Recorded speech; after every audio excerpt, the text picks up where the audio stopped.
ਖਾਲਸਾ ਜੀ ਚੈਨਲ ਨੂੰ ਸਬਸਕ੍ਰਾਈਬ ਕਰਨ ਤੋਂ ਬਾਅਦ 'ਚ ਆਲ ਨੋਟੀਫਿਕੇਸ਼ਨ ਨੂੰ ਜ਼ਰੂਰ ਔਨ ਕਰੋ ਤਾਂ ਕਿ ਸਾਡੀ ਕਥਾ ਕੀਰਤਨ ਦੀ ਹਰ ਵੀਡੀਓ ਤੁਹਾਡੇ ਤੱਕ ਪਹੁੰਚਦੀ ਰਹੇ ਅਤੇ ਵੀਡੀਓ ਨੂੰ ਲਾਈਕ ਕਰਨਾ ਨਾ ਭੁੱਲਣਾ ਜੀ। ਵਾਹਿਗੁਰੂ ਜੀ ਕਾ ਖਾਲਸਾ ਵਾਹਿਗੁਰੂ ਜੀ ਕੀ ਫਤਿਹ।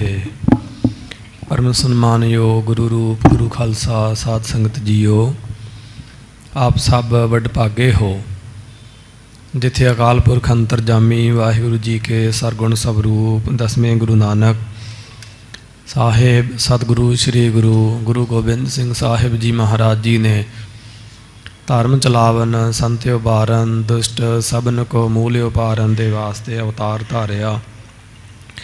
ਉਸ ਮਹਾਨ ਪਵਿੱਤਰ ਅਸਥਾਨ ਤਖਤ ਸ੍ਰੀ ਹਰਿਮੰਦਰ ਜੀ ਪਟਨਾ ਸਾਹਿਬ ਜੀ ਦੇ ਸੱਚਖੰਡ ਦਰਬਾਰ ਦੀਆਂ ਆਪ ਹਾਜ਼ਰੀਆਂ ਭਰ ਰਹੇ ਹੋ। ਕਲਗੀਧਰ ਮਹਾਰਾਜ ਜੀ ਦੀਆਂ ਖੁਸ਼ੀਆਂ ਪ੍ਰਾਪਤ ਕਰ ਰਹੇ ਹੋ।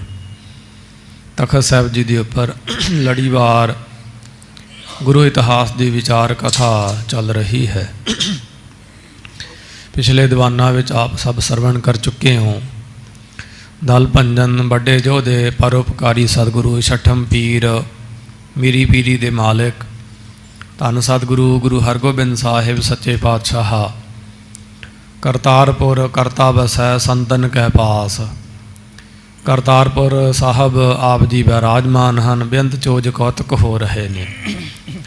ਵੈਸਾਖੀ ਦਾ ਪੁਰਬ ਨੇੜੇ ਜਾਣ ਕੇ ਮਹਾਰਾਜ ਜੀ ਨੇ ਦੇਸ਼ ਵਿਦੇਸ਼ਾਂ ਦੇ ਗੁਰਸਿੱਖਾਂ ਨੂੰ ਆਪਣੇ ਹੁਕਮਨਾਮੇ ਭੇਜ ਕੇ ਸਦਾਇਆ ਬੁਲਵਾਇਆ ਹੈ ਕਿ ਪੱਛਮ ਕੀ ਦੱਖਣ ਕੀ ਉੱਤਰ ਤੇ ਪੂਰਬ ਚਾਰ ਦਿਸ਼ਾਵਾਂ ਚੋਂ ਸਿੱਖ ਆਏ ਹਨ। ਸਮੇਤ ਇਸ ਪਟਨੇ ਅਤੇ ਭਾਗਲਪੁਰ ਦੇ ਸ਼ਹਿਰਾਂ ਵਿੱਚੋਂ ਲਾਹੌਰ, ਕਾਬਲ ਦੇ ਗਜ਼ਨੀ, ਕੰਧਾਰ ਔਰ ਇਸੇ ਪ੍ਰਕਾਰ ਪੂਰਾ ਅਫਗਾਨਿਸਤਾਨ ਔਰ ਦਿੱਲੀ ਵਿੱਚੋਂ ਬਲਖ ਬੁਖਾਰੇ ਸਭ ਜਗ੍ਹਾ ਤੋਂ ਸਿੱਖ ਸੇਵਕ ਹਾਜ਼ਰ ਹੋਏ ਹਨ।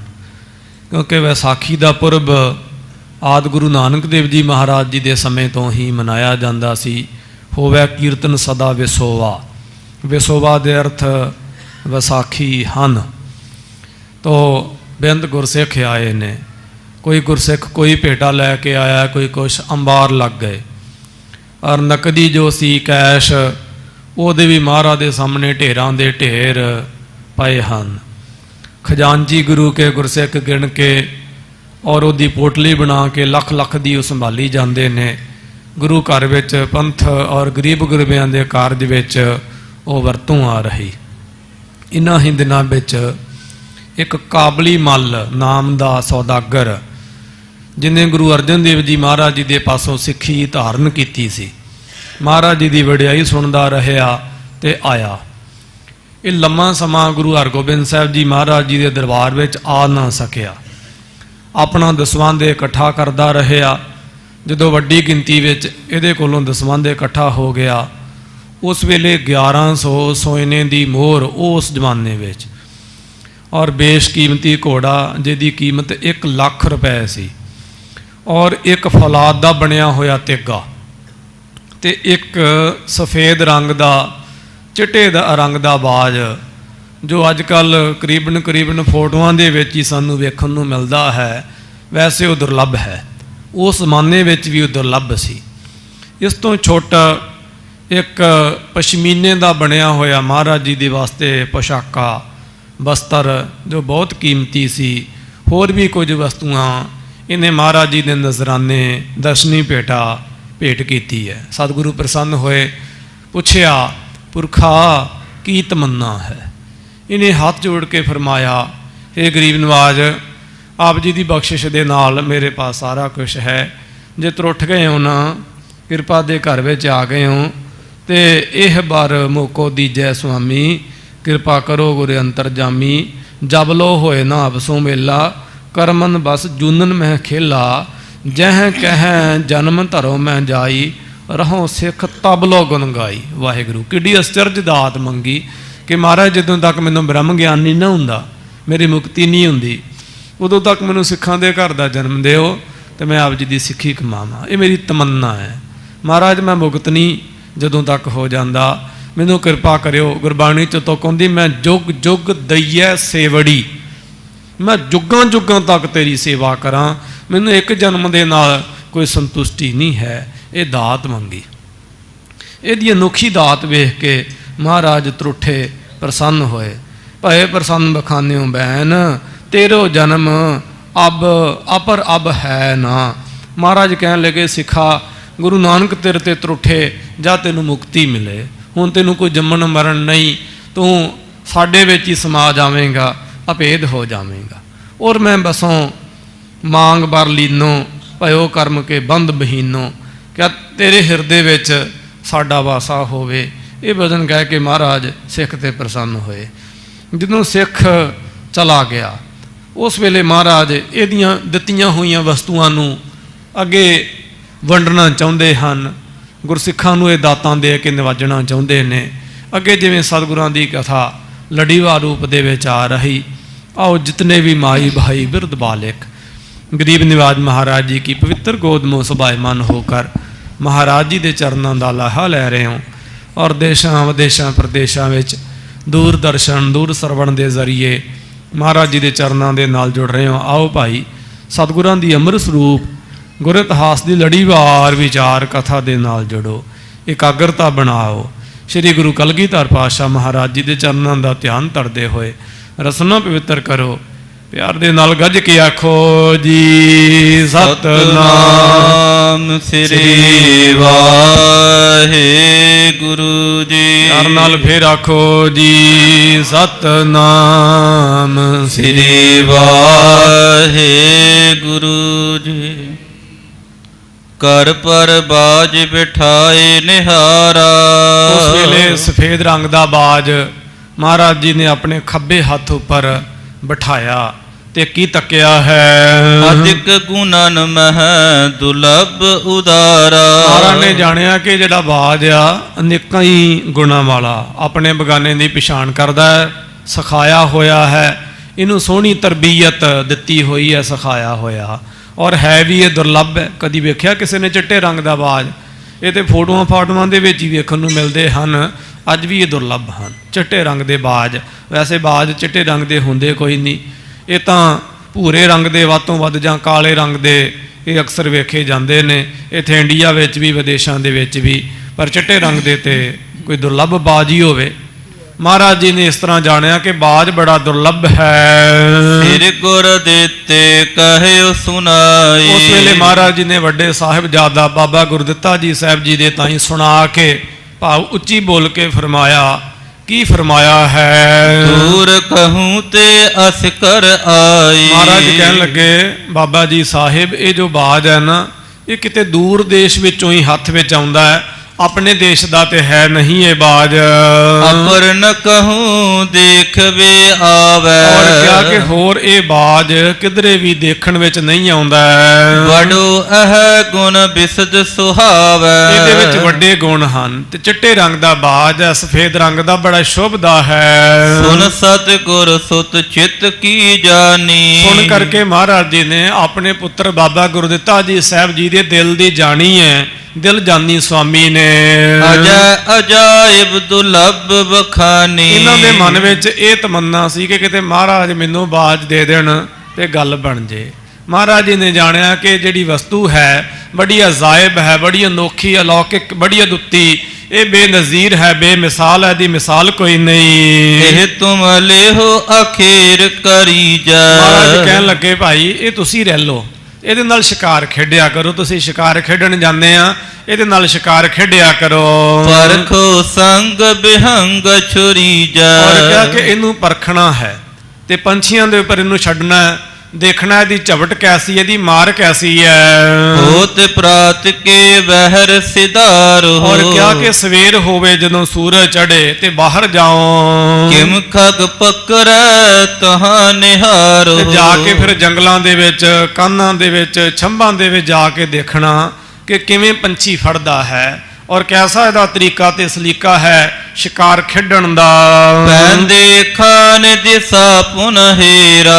उस वेले महाराज जी ने पैने खान की दिशा वाल तकिया, जिहदे ਮੂੰਹ ਦੇ ਵਿੱਚੋਂ ਵੀ ਲਾਰਾਂ ਡਿੱਗਦੀਆਂ ਸਨ ਇਹ ਪਦਾਰਥ ਵੇਖ ਕੇ, ਕਿਤੇ ਮਹਾਰਾਜ ਤਰੁੱਠ ਕੇ ਮੈਨੂੰ ਵੀ ਕੁਛ ਬਖਸ਼ ਦੇਣ। ਘੋਰਾ ਬਖਸ਼ਿਓ ਮੋਲ ਬਡੇਰਾ। ਉਸ ਵੇਲੇ ਦਿਲ ਜਾਨੀ ਸਤਿਗੁਰਾਂ ਨੇ ਇਹਦੇ ਮਨ ਦੀ ਤਮੰਨਾ ਜਾਣ ਕੇ 1 ਲੱਖ ਰੁਪਏ ਇਸ ਘੋੜੇ ਦੀ ਕੀਮਤ ਸੀ। ਅੱਗੇ ਕਥਾ ਚ ਆਉਣਾ, ਇਹਦਾ ਨਾਮ ਮਹਾਰਾਜ ਵਾਵਰੋਲਾ ਧਰਦੇ ਨੇ।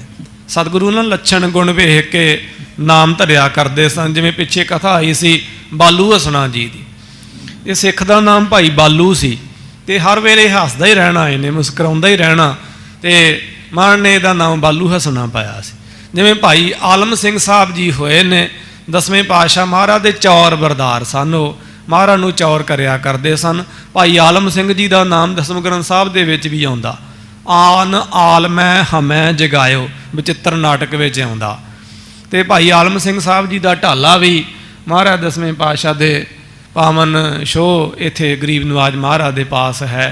ਤੋ ਭਾਈ ਆਲਮ ਸਿੰਘ ਸਾਹਿਬ ਨੂੰ ਮਹਾਰਾਜ ਨਚਨਾ ਕਿਹਾ ਕਰਦੇ ਸਨ, ਕਿਉਂਕਿ ਬੜੇ ਫੁਰਤੀਲੇ ਸਨ ਗੇ ਇਹ। ਕਈ ਸਿੰਘ ਹੁੰਦੇ ਸਲੋ ਕੰਮ ਕਰਨ ਦੀ ਉਹਨਾਂ ਦੀ ਬਿਰਤੀ ਹੁੰਦੀ, ਕਈ ਸਿੰਘ ਬੜੇ ਫੁਰਤੀਲੇ ਹੁੰਦੇ, ਫੁਰਤੀ ਨਾਲ ਮਿੰਟੋ ਮਿੰਟ ਸਾਰੇ ਕੰਮ ਆਪੇ ਕਰ ਲੈਣੇ। ਭਾਈ ਉਦੈ ਸਿੰਘ ਸਾਹਿਬ ਜੀ ਨੂੰ ਮਹਾਰਾਜ ਬਹਰੂਪੀਆ ਕਿਹਾ ਕਰਦੇ ਸਨ। ਕਦੇ ਨਿਹੰਗ ਸਿੰਘਾਂ ਦੇ ਬਾਣੇ 'ਚ ਆ ਜਾਂਦੇ, ਕਦੇ ਟਕਸਾਲੀ ਬਾਣੇ 'ਚ ਆ ਜਾਂਦੇ, ਕਦੇ ਨਿਰਮਲਿਆਂ ਦੇ ਬਾਣੇ 'ਚ ਆ ਜਾਂਦੇ, ਕਦੇ ਉਦਾਸੀਆਂ ਦੇ ਬਾਣੇ 'ਚ ਆ ਜਾਂਦੇ ਸਨ, ਕਦੇ ਗ੍ਰਸਤੀਆਂ ਦੇ ਬਾਣੇ 'ਚ ਆ ਜਾਣਾ, ਕਦੇ ਕੋਏ। ਮਹਾਰਾਜ ਕਹਿੰਦੇ ਸਾਡਾ ਬਹਿਰੂਪੀਆ ਏ, ਬੜੇ ਲਿਬਾਸ ਧਾਰਨ ਕਰਦਾ। ਜਿਵੇਂ ਕਈ ਸਿੰਘਾਂ ਨੂੰ ਅੱਜ ਕੱਲ੍ਹ ਵੀ ਹੁੰਦਾ ਨਾ, ਕਦੇ ਦਮਾਲਾ ਬੰਨ ਲਿਆ, ਕਦੇ ਪੱਗ ਬੰਨ ਲਈ, ਕਦੇ ਚੋਲਾ ਪਾ ਲਿਆ, ਕਦੇ ਪਜਾਮਾ ਪਾ ਲਿਆ। ਇਸ ਤਰ੍ਹਾਂ ਉਹ ਮਹਾਰਾਜ ਗੁਣ ਧਰਮ ਵੇਖ ਕੇ ਤੇ ਨਾਮ ਧਰਿਆ ਕਰਦੇ ਸਨ। ਇਹ ਘੋੜੇ ਦਾ ਨਾਮ ਮਹਾਰਾਜ ਨੇ ਵਾਵਰੋਲਾ ਧਰਨਾ, ਇਹ ਵਾਵਰੋਲੇ ਵਾਂਗੂ ਹਵਾਈ ਹੋ ਜਾਂਦਾ ਸੀਗਾ। ਤੋ ਇਹਦੀ ਕੀਮਤ ਲੱਖ ਰੁਪਈਆ ਸੀ ਉਹਨਾਂ ਜ਼ਮਾਨਿਆਂ 'ਚ। ਇਹਦਾ ਬੜਾ ਕੱਦ ਕਾਠ ਸੀ, ਚੰਗੀ ਨਸਲ ਦਾ ਇਹ ਘੋੜਾ ਸੀਗਾ। ਤੇ ਮਹਾਰਾਜ ਤਰੁੱਠ ਗਏ ਨੇ ਪੈਂਦੇ ਖਾਨ ਦੇ ਉੱਪਰ, ਤੇ ਉਹਦੇ ਤਾਈਂ ਬਖਸ਼ਿਆ ਹੈ ਕੋਸਿਸ ਚੀਰ ਚਾਰ ਅਰਬੀਦ। ਔਰ ਬਹੁਤ ਸੁੰਦਰ ਜਿਹੜੀ ਪੁਸ਼ਾਕ ਸੀ, ਅਤੀ ਸੁੰਦਰ, ਜੋ ਪਿਆਰੀ ਮਹਿੰਗੀ ਸੀਗੀ। ਦੇ ਕਰ ਭਾਖਿਓ ਪਹਿਰ ਸਰੀਰਾ। ਮਹਾਰਾਜ ਨੇ ਦੇ ਕੇ ਕਿਹਾ, ਵੇ ਪੈਂਦਿਆ ਆ ਲੈ ਆਖੇ, ਤੇਰੇ ਮਨ ਦੀ ਤਮੰਨਾ ਪੂਰੀ ਹੋਈ।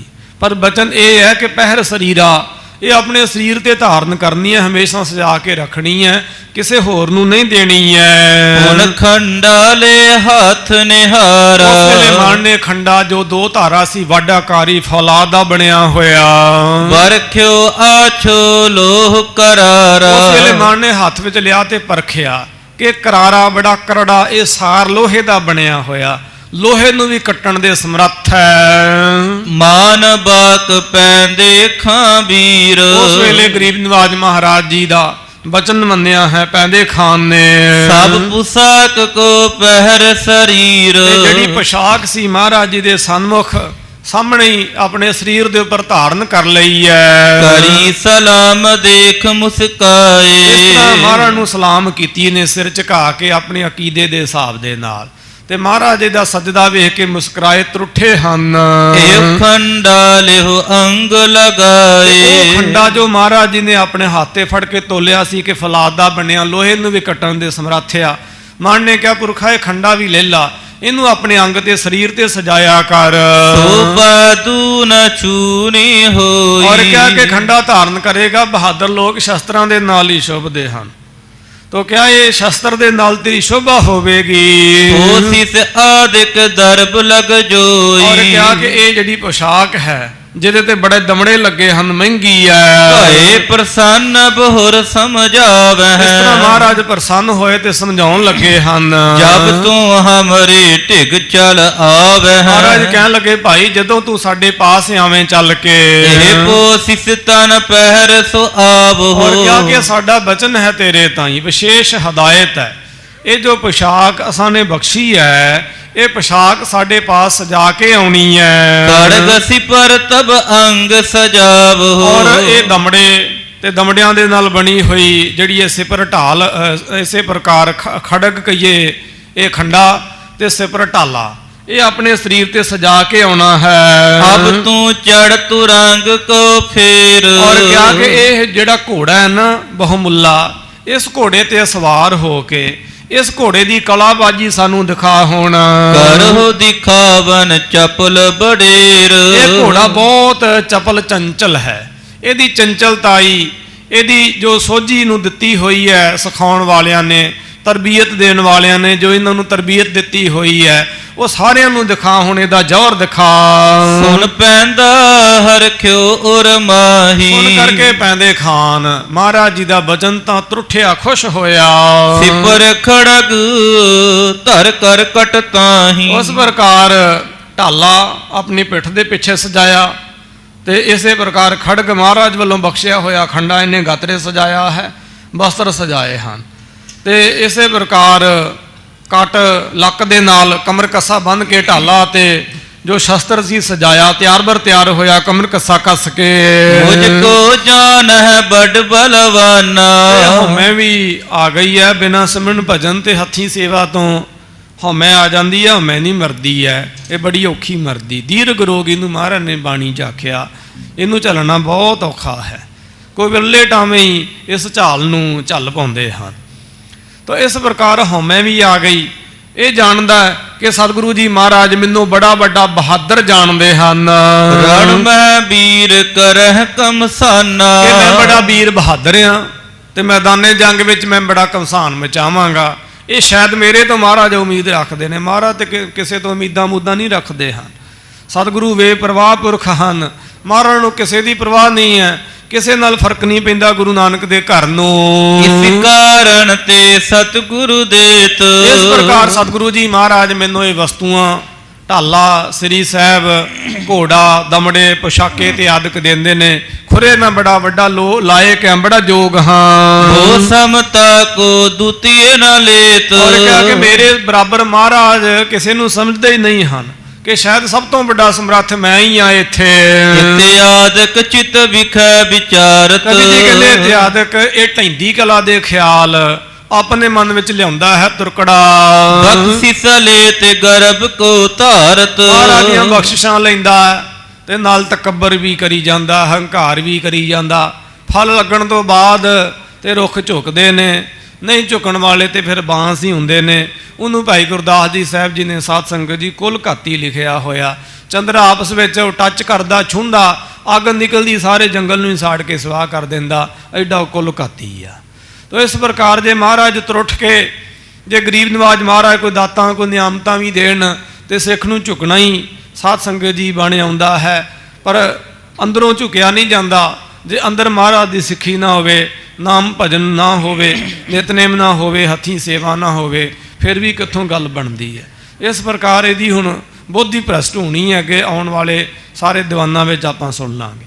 ਮਹਾਰਾਜ ਦੀਆਂ ਬਖਸ਼ਿਸ਼ਾਂ ਜਾਣ ਕੇ ਹੋਰ ਆਫਰ ਗਿਆ ਹੈ, ਹੋਰ ਹੰਕਾਰਿਆ ਗਿਆ ਹੈ। ਉਠ ਹੈ ਪਰ ਅਰੂਡਣ ਪਇਓ, ਉੱਠਿਆ ਤੇ ਘੋੜੇ ਉੱਪਰ ਸਵਾਰ ਹੋਇਆ ਜੋ ਗੁਰੂ ਬਖਸ਼ਿਆ ਸੀਗਾ।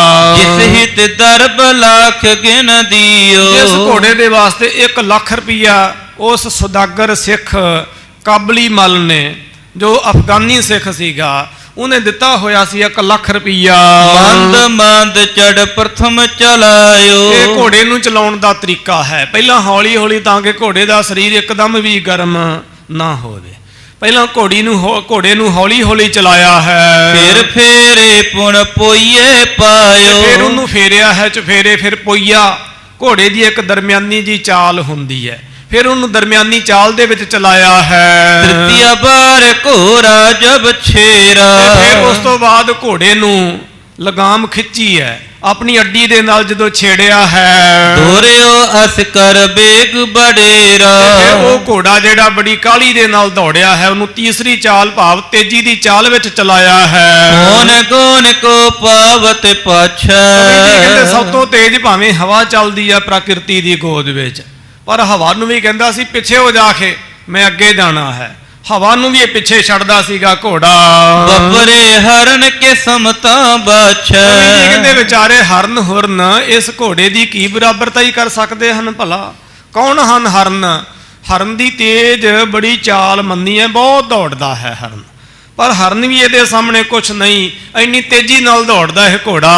ਹੋਰ ਅਦ੍ਰਿਸ਼ਟ ਵਿਖੈ ਚਲ ਜਾਣੇ, ਕਹਿੰਦੇ ਅੱਖ ਫਰਕਣ ਦੇ ਸਮੇਂ ਵਿੱਚ ਇਹ ਅੱਖਾਂ ਤੋਂ ਓਲੇ ਹੋ ਜਾਂਦਾ ਹੈ, ਹੁਣੇ ਘੋੜਾ ਨੇਤਰਾਂ ਦੇ ਸਾਹਮਣੇ ਸੀ ਤੇ ਹੁਣੇ ਘੋੜਾ ਹੋ ਗਿਆ, ਲੱਭਿਆ ਨਹੀਂ ਲੱਭਦਾ ਹੈ। ਮਨ ਕੋ ਮਨ ਹੋ ਸਿਕਾਵਨ ਠਾਨੇ। ਕਵੀ ਜੀ ਕਹਿੰਦੇ ਨੇ ਸਮਝ ਲਓ ਇਹ ਮਨ ਨੂੰ ਵੀ ਸਿਖਾਉਂਦਾ ਹੋਵੇ। ਮਨ ਦੀ ਜਿਹੜੀ ਚਾਲ ਹੈ ਨਾ ਉਹ ਬੜੀ ਤੇਜ਼ ਹੁੰਦੀ, ਹੁਣੇ ਇੱਥੇ ਹੁਣੇ ਵਿਦੇਸ਼ ਵਿੱਚ, ਪਰ ਕਹਿੰਦੇ ਸਮਝ ਲਓ ਇਹ ਮਨ ਨੂੰ ਵੀ ਚੱਲਣਾ ਸਿਖਾਉਂਦਾ ਹੋਵੇ, ਇੰਨਾ ਇਹ ਤੇਜ਼ ਚੱਲਦਾ ਹੈ ਘੋੜਾ। ਨੈਣ ਨਾਗਰੀ ਕੇਰ ਸਰੀਖੇ। ਔਰ ਇਹਦੇ ਜੋ ਨੇਤਰ ਹਨ ਘੋੜੇ ਦੇ, ਧਰਮ ਦੇ ਗ੍ਰੰਥਾਂ ਵਿੱਚ ਜਾਂ ਸ਼ਿੰਗਾਰ ਦੇ ਗ੍ਰੰਥਾਂ ਵਿੱਚ ਲਿਖਿਆ ਹੈ ਕਿ ਸਭ ਤੋਂ ਜਿਹੜੀ ਸੁੰਦਰ ਤੇ ਖੂਬਸੂਰਤ ਚਾਲ ਹੈ ਉਹ ਹੈ ਹਾਥੀ ਦੇ ਬੱਚੇ ਦੀ, ਤੇ ਸਭ ਤੋਂ ਮਾਸੂਮ ਜੋ ਚਾਲ ਹੈ ਉਹ ਗਊ ਦੀ ਹੈ, ਤੇ ਸਭ ਤੋਂ ਜਿਹੜੀ ਰੋਬ ਵਾਲੀ ਚਾਲ ਹੈ ਉਹ ਸ਼ੇਰ ਦੀ ਹੈ। ਸ਼ੇਰ ਕਦੇ ਵੀ ਪਿੱਛੇ ਨੂੰ ਨਹੀਂ ਜਾਂਦਾ ਹੈ।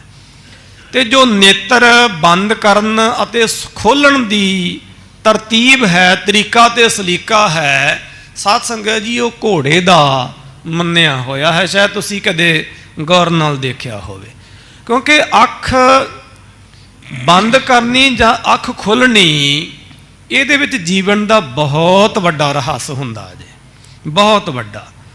ਸਾਡੇ ਦੇਸ਼ ਵਿੱਚ ਇੱਕ ਅਖੌਤ ਹੈ, ਅੱਖਾਂ ਪੜ੍ਹਨੀਆਂ ਹੈ। ਲੋਕ ਅੱਖਾਂ ਪੜ੍ਹ ਕੇ ਹੀ ਦੱਸ ਦਿੰਦੇ ਸਨ ਕਿ ਫਲਾਣੇ ਬੰਦੇ ਦੇ ਨਾਨਕੇ ਕਿੱਥੇ ਹੋਣਗੇ, ਸੋ ਇਹਦਾ ਅੱਗਾ ਪਿੱਛਾ ਕੀ ਹੋਵੇਗਾ। ਅੱਖਾਂ ਜੋ ਹਨ ਇਹ ਬਹੁਤ ਕੁਝ ਬਿਆਨ ਕਰਦੀਆਂ ਨੇ। ਇੱਕ ਆਲਮ ਦੇ ਕੌਲ ਚੇਤੇ ਆ ਰਹੇ ਨੇ, ਉਹ ਕਹਿੰਦਾ ਮਾਨਾ ਕਿ ਆਖੇ ਜ਼ੁਬਾਨ ਨਹੀਂ ਹੈ ਪਰ ਜੇ ਬੇਜ਼ੁਬਾਨ ਵੀ ਨਹੀਂ ਹੈ। ਕਹਿੰਦਾ ਮੈਂ ਮੰਨਦਾ ਕਿ ਅੱਖਾਂ ਨੇ, ਜ਼ੁਬਾਨ ਨਹੀਂ ਹੈਗੀਆਂ ਕਿ ਇਹਨਾਂ ਦੇ ਨਾਲ ਅਸੀਂ ਕੋਈ ਭੋਜਨ ਦਾ ਚਸਕਾ, ਕੋਈ ਰਸਕਾ ਲੈ ਸਕੀਏ। ਮੰਨਦਾ ਕਹਿੰਦਾ ਮੈਂ ਕਿ ਅੱਖਾਂ ਨੇ, ਜ਼ੁਬਾਨ ਨਹੀਂ ਹੈਗੀਆਂ ਇਹ, ਪਰ ਇਹ ਬੇਜ਼ੁਬਾਨ ਵੀ ਨਹੀਂ ਹੈਗੀਆਂ, ਬੜਾ ਕੁਝ ਬਿਆਨ ਕਰਦੀਆਂ। ਸਾਧੂ ਦੀਆਂ ਅੱਖਾਂ ਵਿੱਚ ਅੰਮ੍ਰਿਤ ਹੁੰਦਾ ਹੈ, ਬ੍ਰਹਮ ਗਿਆਨੀ ਦੀ ਦ੍ਰਿਸ਼ਟ ਅੰਮ੍ਰਿਤ ਬਰਸੇ। ਵਿਕਾਰੀ ਦੀ ਦ੍ਰਿਸ਼ਟੀ ਵਿੱਚ ਵਿਕਾਰ ਹੁੰਦਾ ਹੈ। ਦਿਸ਼ਟ ਵਿਕਾਰੀ ਨਾ ਹੀ ਭਉ ਪਾਓ, ਦਿਸ਼ਟ ਵਿਕਾਰੀ ਬੰਧਨ ਮੰਨਦਾ ਹੋਂ ਤਿਸ ਕੈ ਬਲ ਜਾਈ। ਔਰ ਗਰੀਬ ਦੀਆਂ ਅੱਖਾਂ ਵਿੱਚ ਮਾਯੂਸੀ ਹੁੰਦੀ ਹੈ, ਚੋਰ ਦੀਆਂ ਅੱਖਾਂ ਵਿੱਚ ਚਲਾਕੀ ਹੁੰਦੀ ਹੈ, ਭੁੱਖੇ ਦੇ ਨੇਤਰਾਂ ਵਿੱਚ ਭੁੱਖ ਹੁੰਦੀ ਹੈ। ਇਸ ਪ੍ਰਕਾਰ ਅੱਖ ਜਿਹੜੀ ਫਰਕਣੀ, ਸਾਡੇ ਦੇਸ਼ ਵਿੱਚ ਬਹੁਤ ਸਾਰੇ ਐਸੇ ਮਹਾਤਮਾ ਸੰਤ ਲੋਕ ਹੋਏ ਨੇ ਜਿਹੜੇ ਕਈ ਮਿੰਟ ਅੱਖ ਨਹੀਂ ਸਨ ਗਏ ਚਮਕਦੇ, ਕਈ ਮਿੰਟ। ਮੈਂ ਨਾਮ ਨਹੀਂ ਲੈਣਾ ਚਾਹੁੰਦਾ, ਉਹ ਸਾਧੂ ਸੰਤ ਬੜੇ ਚਰਚਿਤ 'ਚ ਹੋਏ ਨੇ, ਉਹ ਕਈ ਮਿੰਟ ਅੱਖ ਨਹੀਂ ਸਨ ਗਏ ਉਹ ਚਮਕਦੇ, ਕਈ ਮਿੰਟ। ਤਾਂ ਜਦੋਂ ਸਾਡਾ ਮਨ ਚੰਚਲ ਹੁੰਦਾ ਹੈ ਉਦੋਂ ਸਾਡੀਆਂ ਅੱਖਾਂ ਵੀ ਚੰਚਲ ਹੋ ਜਾਂਦੀਆਂ ਨੇ।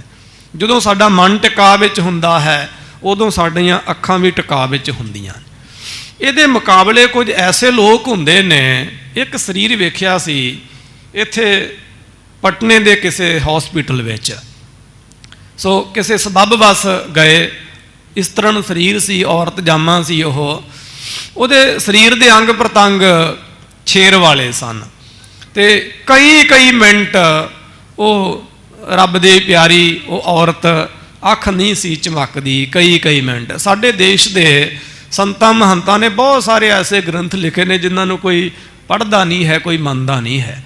ਉਹਨਾਂ ਗ੍ਰੰਥਾਂ ਵਿੱਚ ਦੱਸਿਆ ਕਿ ਮਨੁੱਖ ਦੇ ਜੋ ਸਰੀਰ ਦੇ ਹਾਵ ਭਾਵ ਅੰਗ ਪ੍ਰਤੀ ਅੰਗ ਹਨ, ਇਹ ਪਿਛਲੇ ਜਨਮਾਂ ਦੇ ਸੰਸਕਾਰ ਨੂੰ ਇਹ ਬਿਆਨ ਕਰਦੇ ਹਨ। ਐਸਾ ਕੁਝ ਗ੍ਰੰਥਾਂ ਵਿੱਚ ਦੱਸਿਆ ਹੋਇਆ ਹੈ, ਭਾਵੇਂ ਕਿ ਉਹ 100% ਨਹੀਂ ਮੰਨਣ ਵਿੱਚ ਆਉਂਦਾ ਹੈ, ਪਰ 80% ਤੇ ਸੱਚਾਈ ਜ਼ਰੂਰ ਹੋਣੀ ਚਾਹੀਦੀ। ਖੈਰ, ਇਹ ਜਿਹੜਾ ਘੋੜਾ ਸੀਗਾ ਇਹਦੀ ਥੋੜੀ ਜਿਹੀ ਹੁਣ ਇੱਥੇ ਸ਼ਿੰਗਾਰ ਰਸ, ਮਹਾਕਵੀ, ਦਰਗਾਹੀ ਕਵੀ, ਕਵੀਆਂ ਦੇ ਸਰਤਾਜ ਕਵੀ, ਸੰਤ ਕਵੀ, ਸ਼੍ਰੀ ਕਵੀ, ਚੂੜਾਮਣ ਕਵੀ, ਕਵੀ ਰਾਜ ਕਵੀ ਭਾਈ ਸੰਤੋਖ ਸਿੰਘ ਸਾਹਿਬ ਜੀ ਬਿਆਨ ਕਰਦੇ ਨੇ। ਕਹਿੰਦੇ ਜਦੋਂ ਚੱਲਦਾ ਹਵਾ ਨੂੰ ਕਹਿੰਦਾ ਪਿੱਛੇ ਹੋ ਆਖੇ ਕੀ ਰਾਹ ਮੱਲਿਆ, ਹਵਾ ਨੂੰ ਵੀ ਪਿੱਛੇ ਸੁੱਟਦਾ ਹੈ। ਤੇ ਇਹਦੇ ਨੇਤਰ ਐਸੇ ਹਨ ਕਿ ਜਿਹਦੀ ਆਭਾ ਸ਼ੋਭਾ ਬਿਆਨ ਨਹੀਂ ਕੀਤੀ ਜਾ ਸਕਦੀ। ਜਦੋਂ ਇਹ ਨੇਤਰ ਝਮਕਦਾ ਹੈ ਤੇ ਲੋਕ ਨੇਤਰਾਂ ਦੇ ਦਲ ਨੇਰੇ ਨੇਤਰਾਂ ਨੂੰ ਤੱਕਦੇ ਰਹਿ ਜਾਂਦੇ ਹਨ।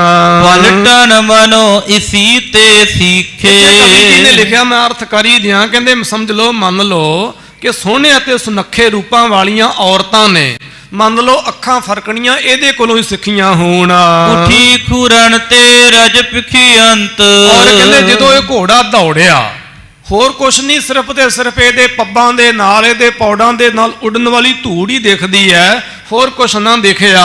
ਗਇਓ ਫੁਰਤ ਤੇ ਹੈ ਨ ਦਿਖੰਤ। ਔਰ ਕਹਿੰਦੇ ਹੋਰ ਤੇ ਕੁਝ ਦਿਖਦਾ ਨਹੀਂ, ਹੁਣੇ ਘੋੜਾ ਨੇਤਰਾਂ ਦੇ ਸਾਹਮਣੇ ਸੀ, ਹੁਣੇ ਨੇਤਰਾਂ ਤੋਂ ਅਦ੍ਰਿਸ਼ਟ ਹੋ ਗਿਆ। ਫੇਰਤ ਸਭ ਕੇ ਮਨ ਬਿਸਮਾਨੇ। ਕਹਿੰਦੇ ਇਸ ਘੋੜੇ ਨੂੰ ਦੇਖਦਿਆਂ ਹੋਇਆਂ ਸਭ ਸਿੱਖ ਸੇਵਕ ਤੇ ਬਹਾਦਰ ਸੂਰਮੇ ਹੈਰਾਨ ਹੋ ਗਏ। ਰੰਗ ਬਕੀਮਤ ਕਰਤ ਬਖਾਨੇ। ਔਰ ਇਸ ਘੋੜਾ ਦੀ ਕੀਮਤ ਜੋ ਹੈ ਉਹ ਆਪਣੇ ਮੁਖ ਤੋਂ ਬਿਆਨ ਕਰਦੇ ਹਨ ਕਿ ਵਾਕਈ ਘੋੜਾ ਬਹੁਤ ਕੀਮਤੀ ਹੋਵੇਗਾ। ਸਤਿਗੁਰ ਦੇਖਤ ਬਾਕ ਆਲਾਇਓ। ਇਸ ਤਰ੍ਹਾਂ ਮਹਾਰਾਜ ਜੀ ਨੇ ਜਦੋਂ ਇਸ ਘੋੜੇ ਦੇ ਜਹਰ ਦੇਖੇ ਤਾਂ ਪ੍ਰਸੰਨ ਹੋ ਕੇ ਫਰਮਾਇਆ, ਕੀ ਫਰਮਾਇਆ? ਵਾਓ ਵਰੋਲਾ ਹੋਏ ਜਨ ਧਾਇਓ। ਮਹਾਰਾਜ ਕਹਿਣ ਲੱਗੇ ਘੋੜਾ ਨਹੀਂ ਹੈ ਤੇ ਸਮਝ ਲਓ ਕੋਈ ਵਾਪ ਰੋਲਾ ਹੀ ਹੋਵੇ। ਇਮ ਗੁਰ ਕੋ ਕਹਿਬੋ ਸੁਨ ਸਾਰੇ। ਇਸ ਤਰ੍ਹਾਂ ਮਹਾਰਾਜ ਜੀ ਦਾ ਕਹਿਆ ਸੁਣ ਕੇ ਸਭ ਗੁਰਸਿੱਖਾਂ ਨੇ ਵਾਓ ਵਰੋਲਾ ਨਾਮ ਉਚਾਰੇ। ਇਹਦਾ ਨਾਮ ਵਾਪ ਰੋਲਾ ਧਰ ਦਿੱਤਾ। ਜਿਵੇਂ ਦਾਸ ਨੇ ਪਹਿਲਾਂ ਵੀ ਬੇਨਤੀ ਕੀਤੀ, ਮਾਨ ਨੇ ਕਈ ਸਿੱਖਾਂ ਦੇ ਮਜ਼ਾਕ ਨਾਲ ਨਾਮ ਧਰੇ ਸਨ। ਕਿਸੇ ਦਾ ਨਾਮ ਬਾਲੂ ਤੇ ਬਾਲੂ ਹੱਸਣਾ ਧਰ ਦਿੱਤਾ, ਹੱਸਦਾ ਹੀ ਰਹਿੰਦਾ ਸੀ ਉਹ। ਤੇ ਕੋਈ ਸਿੱਖ ਬੜਾ ਫੁਰਤੀਲਾ ਸੀ, ਭਾਈ ਆਲਮ ਸਿੰਘ ਸਾਹਿਬ, ਮਹਾਰਾਜ ਕਹਿੰਦੇ ਸੀ ਸਾਡਾ ਨੱਚਣਾ ਏ। ਤੇ ਕੋਈ ਸਿੱਖ ਬਹੁ ਰੂਪੀਆ ਸੀ, ਕਦੇ ਕੋਈ ਲਿਬਾਸ ਪਾ ਕੇ ਆ ਜਾਣਾ, ਕਦੇ ਕੋਈ ਭਾਈ ਉਦੈ ਸਿੰਘ ਸਾਹਿਬ ਜਿਨ੍ਹਾਂ ਨੇ ਨਾਗਨੀ ਮਾਰੀ ਸੀ। ਸੋ ਇਹ ਵਾਹਿਗੁਰੂ ਇਹਦਾ ਸਿਰ ਵੱਢਿਆ ਸੀਗਾ, ਕੇਸਰੀ ਚੰਦ ਦਾ, ਹਰੀ ਚੰਦ ਦੇ ਸਾਲੇ ਦਾ। ਉਹਨਾਂ ਦੀ ਬਰਛੀ ਜਿਹੜੀ ਆ ਅਜੇ ਵੀ ਸ਼ੁਭਾਏਮਾਨ ਆ। ਨਾਗਨੀ ਜਿਹੜੀ ਆ ਉੱਥੇ ਅਨੰਦਪੁਰ ਸਾਹਿਬ ਜੀ ਦੇ ਪਾਵਨ ਤਖਤ ਤੇ, ਉਹਨਾਂ ਨੂੰ ਮਹਾਰਾਜ ਬਹਿਰੂਪੀਆ ਕਹਿੰਦੇ ਸਨ। ਇਸ ਤਰ੍ਹਾਂ ਸਿੱਖਾਂ ਦੇ ਜਿਹੜੇ ਨਾਮ ਵੀ ਸਨ ਉਹ ਕਰਮ ਕਰਕੇ ਮਹਾਰਾਜ ਨੇ ਧਰੇ ਸਨ। ਜਿਵੇਂ ਦਿਲਬਾਗ ਦੇ ਗੁਲਬਾਗ ਸੀ, ਇੱਕ ਨੂੰ ਮਹਾਰਾਜ ਜਾਨ ਭਾਈ ਕਹਿੰਦੇ ਸਨ, ਇੱਕ ਨੂੰ ਸੁਹੇਲਾ ਕਹਿੰਦੇ ਸਨ, ਕਿਉਂਕਿ ਉਹਦੇ ਤੇ ਬੈਠਿਆਂ ਆਦਮੀ ਬੜਾ ਸੁਖੱਲਾ ਹੋ ਜਾਂਦਾ ਸੀ। ਇਹ ਗੁਰੂ ਘਰ ਦੀ ਰੀਤੀ ਆ। ਸਾਡੇ ਸਮਾਜ ਵਿੱਚ, ਸਿੱਖ ਸਮਾਜ ਵਿੱਚ ਅਜੇ ਵੀ ਰੀਤੀ ਹੈਗੀ ਹੈ ਕਿ ਜਦੋਂ ਕੋਈ ਨੂੰਹ ਧੀ ਵਿਆਹ ਕੇ ਆਉਂਦੀ ਹੈ ਉਹਦਾ ਨਾਮ ਧਰਦੇ ਹਨ। ਔਰ ਪੰਥ ਵਿੱਚ ਇਹ ਰਵਾਇਤ ਹੈ ਬਕਾਇਦਾ ਕਿ ਜਦੋਂ ਕੋਈ ਪੰਥ ਵਿੱਚ ਸ਼ਾਮਲ ਹੋ ਜਾਂਦਾ ਉਹਦਾ ਬਕਾਇਦਾ ਨਾਮਕਰਨ ਹੁੰਦਾ। ਮੈਨੂੰ ਚੇਤਾ ਆ ਰਿਹਾ ਮੁਸਲਮਾਨਾਂ ਦੇ ਵਿੱਚ ਵੀ ਰੀਤੀ ਹੈਗੀ ਹੈ। ਜਦੋਂ ਕੋਈ ਅਨਮਾਦਾ ਆਦਮੀ ਦੀਨੇ ਇਸਲਾਮ ਨੂੰ ਕਬੂਲ ਕਰਦਾ, ਮਤਲਬ ਮੁਸਲਮਾਨੀ ਮਤ ਨੂੰ ਅਪਣਾਉਂਦਾ ਹੈ, ਉਦੋਂ ਉਹਨੂੰ ਨਵਾਂ ਨਾਮ ਦਿੰਦੇ ਹਨ।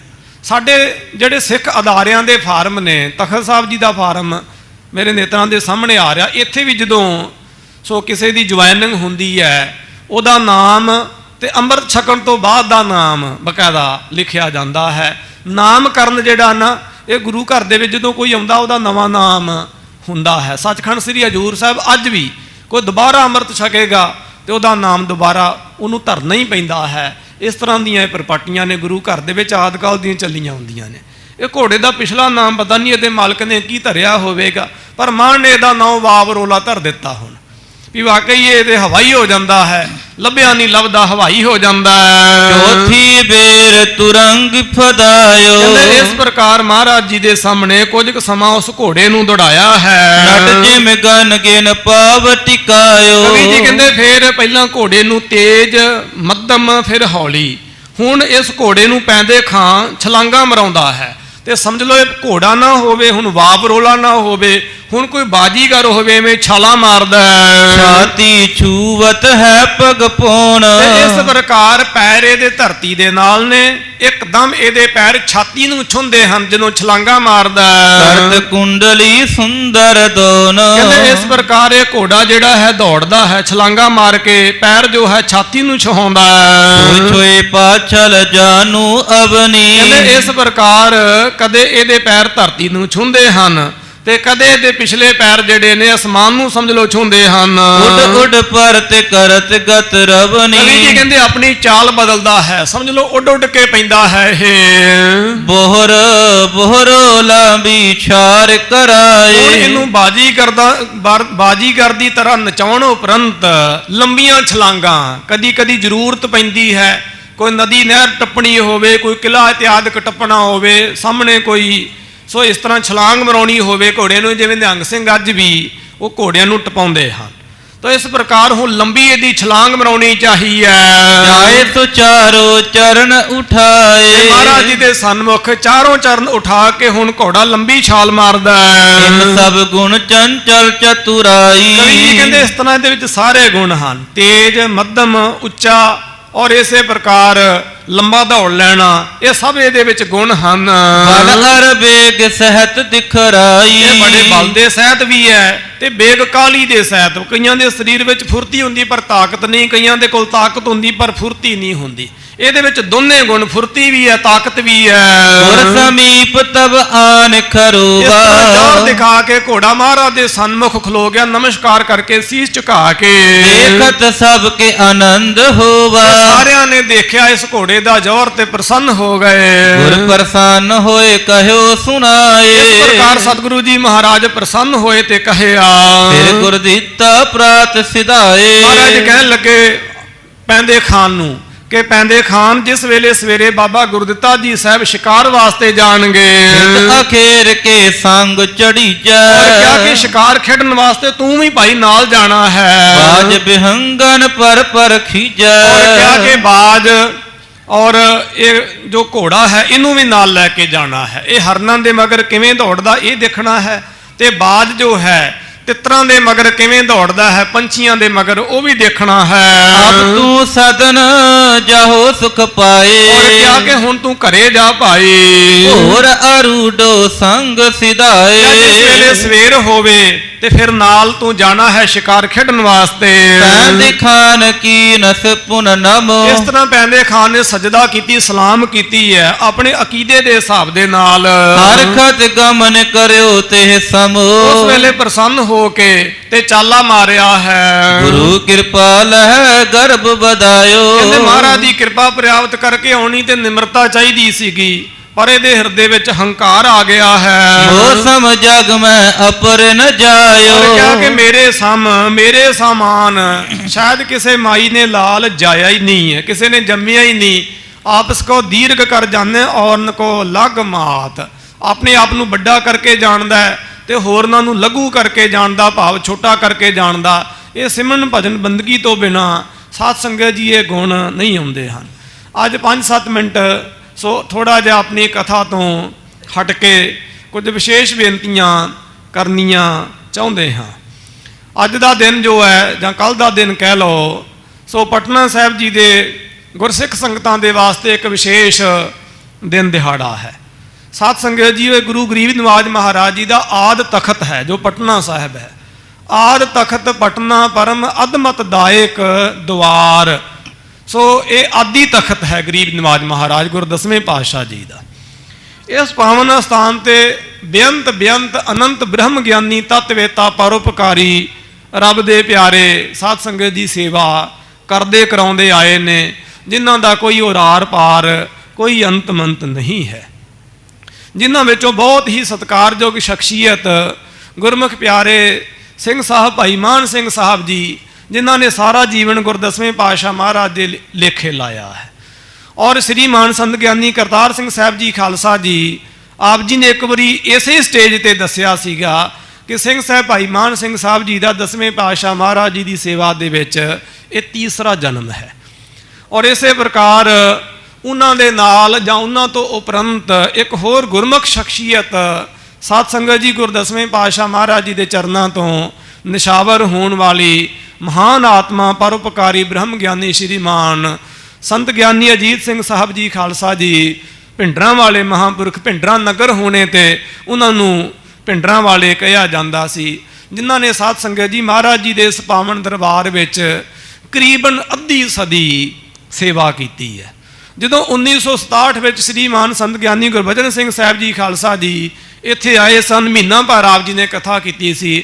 ਹਰੇਕ ਪੁਰਬ ਤੇ ਆਪ ਜੀ ਇੱਥੇ ਆਇਆ ਕਰਦੇ ਸਨ ਤੇ ਮਹਾਰਾਜ ਦੀ ਕਥਾ ਸੰਗਤ ਨੂੰ ਸੁਣਾਇਆ ਕਰਦੇ ਸਨ। ਇੱਥੋਂ ਦੀ ਸੰਗਤ ਨੇ ਬੇਨਤੀ ਕਰੀ ਕਿ ਮਹਾਂਪੁਰਸ਼ੋ ਸਦਾ ਹੀ ਇੱਥੇ ਰਹੋ। ਬਾਬਾ ਜੀ ਕਹਿਣ ਲੱਗੇ ਨਹੀਂ, ਅਸੀਂ ਵਿਚਰਨਾ ਹੈ, ਗਿਆਨੀਆਂ ਦੀ ਸੰਪਰਦਾਇ ਵਿਚਰ ਕੇ ਪ੍ਰਚਾਰ ਕਰਦੀ 10ਵੇਂ ਪਾਤਸ਼ਾਹ ਦੀ ਆਗਿਆ ਦੇ ਨਾਲ ਨਹੀਂ ਜਾਣਾ ਹੈ। ਕਿਆ ਕੋਈ ਸਿੰਘ ਛੱਡੋ ਜੋ ਸਾਨੂੰ ਕਥਾ ਸੁਣਾਵੇ। ਉਸ ਵੇਲੇ ਸੰਤ ਗਿਆਨੀ ਗੁਰਬਚਨ ਸਿੰਘ ਸਾਹਿਬ ਜੀ ਖਾਲਸਾ ਜੀ ਨੇ ਆਪਣੇ ਵਿਦਿਆਰਥੀਆਂ ਵਿੱਚੋਂ ਵਿਸ਼ੇਸ਼ ਸਤਿਕਾਰੇ ਹੋਏ ਸ਼੍ਰੀਮਾਨ ਸੰਤ ਗਿਆਨੀ ਅਜੀਤ ਸਿੰਘ ਸਾਹਿਬ ਜੀ ਖਾਲਸਾ ਜੀ ਨੂੰ ਇੱਥੇ ਸਾਧ ਸੰਗਤ ਜੀ 10ਵੇਂ ਪਾਤਸ਼ਾਹ ਮਹਾਰਾਜ ਜੀ ਦੀ ਸੰਗਤ ਦੀ ਝੋਲੀ ਵਿੱਚ ਪਾਇਆ। ਆਪ ਜੀ ਨੇ ਸਾਧ ਸੰਗਤ ਜੀ ਸਾਰਾ ਜੀਵਨ ਗੁਰ 10ਵੇਂ ਪਾਤਸ਼ਾਹ ਮਹਾਰਾਜ ਜੀ ਦੇ ਤਖਤ ਦੇ ਲੇਖੇ ਲਾਇਆ ਹੈ। ਇੱਕ ਦੋ ਬੇਨਤੀਆਂ ਬੜੀਆਂ ਵਿਚਾਰਨਯੋਗ ਹਨ ਖਾਲਸਾ ਜੀ। ਵੱਡਿਆਂ ਪਰਿਵਾਰਾਂ ਵਿੱਚੋਂ ਉੱਠ ਕੇ ਵੱਡੇ ਤੇ ਮਹਾਨ ਵਿਅਕਤੀ ਬਣ ਜਾਣਾ ਕੋਈ ਬਹੁਤ ਵੱਡੀ ਗੱਲ ਨਹੀਂ ਹੈ।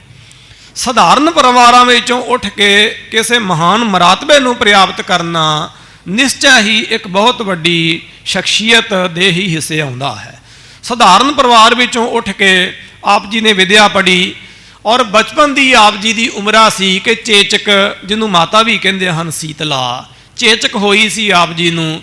ਇਹ ਜਿਹੜੀ ਬਿਮਾਰੀ ਹੈ ਚੇਚਕ, ਇੱਕ ਤਰ੍ਹਾਂ ਦਾ ਬੁਖਾਰ ਹੈ। ਅੱਜ ਕੱਲ੍ਹ ਜਿਵੇਂ ਮੌਸਮ ਤਬਦੀਲ ਹੋ ਰਹੇ ਆ ਤੇ ਕਰੀਬਨ ਹਰ ਹਿੰਦੁਸਤਾਨੀ ਨੂੰ ਇਹ ਬਿਮਾਰੀ ਹੁੰਦੀ ਹੈ। ਸਰੀਰ ਤੇ ਫਿੰਸੀਆਂ ਹੋ ਜਾਂਦੀਆਂ ਨੇ, ਉਹਨਾਂ 'ਚ ਪਾਕ ਭਰ ਜਾਂਦੀ ਹੈ, ਸੋ ਸੁਰਖ ਹੋ ਜਾਂਦੇ ਨੇ। ਉਹਨੂੰ ਚੇਚਕ, ਸੀਤਲਾ ਮਾਤਾ ਹੈ, ਇੱਕ ਤਰ੍ਹਾਂ ਦੀ ਐਲਰਜੀ ਤੋਂ ਫੈਲਣ ਵਾਲੀ ਬਿਮਾਰੀ ਹੋ ਜਾਂਦੀ ਹੈ। ਉਹ ਨੇਤਰਾਂ ਤੇ ਅਸਰ ਕਰਦੀ ਹੈ। ਉਹਦਾ ਬਾਣੀ ਵਿੱਚ ਵੀ ਪ੍ਰਮਾਣ ਹੈ, ਨੇਤਰ ਪ੍ਰਕਾਸ਼ ਕੀਆ ਗੁਰਦੇਵ ਭਰਮ ਗਏ ਪੂਰਨ ਭਈ ਸੇਰ।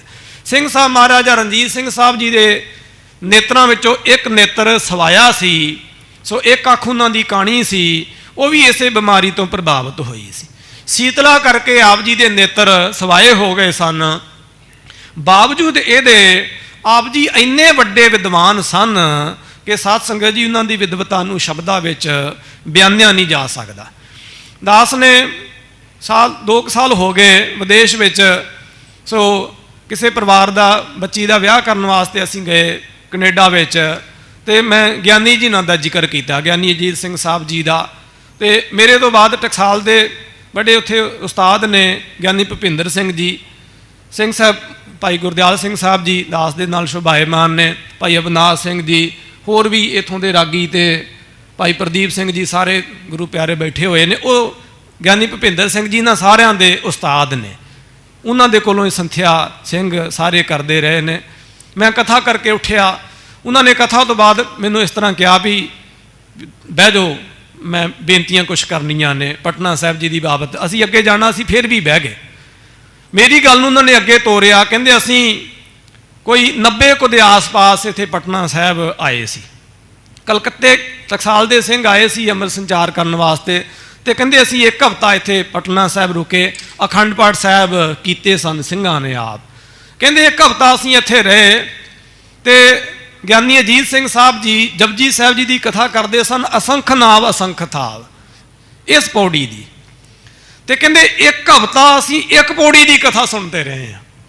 ਕਹਿੰਦੇ ਇਹ ਨਹੀਂ ਪਤਾ ਵੀ ਉਹ ਪਿੱਛੋਂ ਕਿੰਨੇ ਦਿਨਾਂ ਤੋਂ ਚੱਲ ਰਹੀ ਸੀ ਕਿ ਅੱਗੇ ਕਿੰਨੇ ਦਿਨ ਚੱਲਣੀ ਸੀ, ਕਹਿੰਦੇ ਇਹ ਨਹੀਂ ਸਾਨੂੰ ਪਤਾ। ਉਹਨਾਂ ਨੇ ਧੰਨ ਗੁਰੂ ਗ੍ਰੰਥ ਸਾਹਿਬ ਜੀ ਮਹਾਰਾਜ ਜੀ ਦੀ ਹਜ਼ੂਰੀ ਵਿੱਚ ਇਹ ਬਚਨ ਮੈਨੂੰ ਸੰਬੋਧਨ ਹੋ ਕੇ ਦੱਸਿਆ। ਇਸ ਪ੍ਰਕਾਰ ਸੋ ਭਰੇ ਦੀਵਾਨ ਵਿੱਚ ਵਿਦੇਸ਼ ਵਿੱਚ, ਮਤਲਬ ਉਹਨਾਂ ਦੀ ਵਿਦਵਤਾ ਦੀ ਗੱਲ ਵਿਦੇਸ਼ਾਂ ਵਿੱਚ ਹੁੰਦੀ ਹੈ। ਚਲੋ ਉਹ ਆਪ ਤਾਂ ਬੜੇ ਵੱਡੇ ਉਸਤਾਦ ਸਨਗੇ, ਉਹਨਾਂ ਦੇ ਜਿਹੜੇ ਵਿਦਿਆਰਥੀ ਨੇ ਜਿਵੇਂ ਗਿਆਨੀ ਅਮਰਜੀਤ ਸਿੰਘ ਸਾਹਿਬ ਜੀ, ਗਿਆਨੀ ਦਲੀਪ ਸਿੰਘ ਸਾਹਿਬ ਜੀ, ਗਿਆਨੀ ਦਲਜੀਤ ਸਿੰਘ ਸਾਹਿਬ ਜੀ ਇਤਿਆਦਿਕ, ਜਿਹੜੇ ਇਹਨਾਂ ਦੇ ਕੋਲੋਂ ਪੜ੍ਹੇ ਹੋਏ ਵਿਦਿਆਰਥੀ ਨੇ, ਉਹਨਾਂ ਵਿਦਿਆਰਥੀਆਂ ਦੇ ਵਿਦਿਆਰਥੀ ਵੀ ਅੱਗੇ ਵਿਦਿਆ ਪੜ੍ਹਾ ਰਹੇ ਨੇ। ਮੈਂ ਵਿਦੇਸ਼ਾਂ ਵਿੱਚ ਵੇਖੇ ਹਨ, ਉਹਨਾਂ ਵਿਦਿਆਰਥੀਆਂ ਦੇ ਵੀ ਅੱਗੇ ਵਿਦਿਆਰਥੀ ਵਿਦਿਆ ਪੜ੍ਹਾ ਰਹੇ। ਉਹ ਤੁਰਦੀ ਫਿਰਦੀ ਇੱਕ ਯੂਨੀਵਰਸਿਟੀ ਸੀ। ਫਿਰ ਉਹ ਜ਼ਮਾਨੇ ਸਨ ਜਦੋਂ ਤਖਤ ਸਾਹਿਬ ਜੀ ਤੇ ਕਈ ਵਾਰੀ ਗੋਲਕ ਖੁੱਲ੍ਹਦੀ ਸੀ ਤੇ ਤਨਖਾਹ ਮਿਲਦੀ ਸੀ।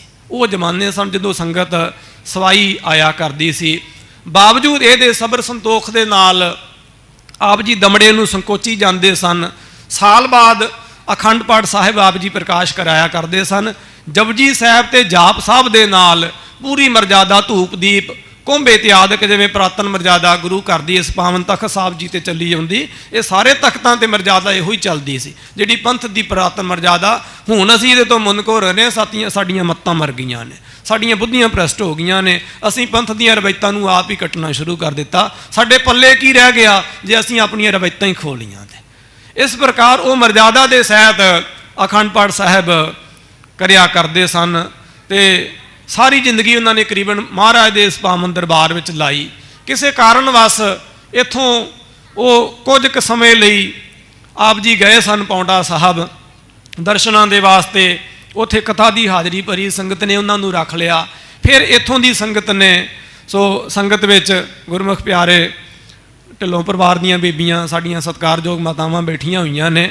ਸੋ ਫਿਰ ਪ੍ਰਬੰਧ ਹੋਏ, ਜਦੋਂ ਸਾਰਿਆਂ ਨੇ ਰਲ ਮਿਲ ਕੇ ਇੱਥੋਂ ਦੀ ਸੰਗਤ ਨੇ, ਭਾਈ ਅਮਰਤਪਾਲ ਸਿੰਘ ਬੱਬੂ ਉਹਨਾਂ ਦੇ ਪਿਤਾ ਜੀ ਗਏ ਸੰਗਤ ਵਿੱਚ, ਭਾਈ ਸੁਖਜਿੰਦਰ ਸਿੰਘ ਜੀ ਬਾਠ, ਭਾਈ ਭੋਲਾ ਸਿੰਘ ਜੀ ਜਿਨ੍ਹਾਂ ਨੂੰ ਆਪਾਂ ਕਹਿੰਦੇ ਆ, वो भी अपने परिवार के समेत, इन्होंने सारे गुरसिखां ने रल मिल के सारे परिवारां ने जो इत्थों का धुरा हैं, ये सारे परिवार इत्थों की संगत का, क्योंकि इत्थे सारे जितने भी गुरसिख ने ये प्यार दे नाल रहिंदे हैं।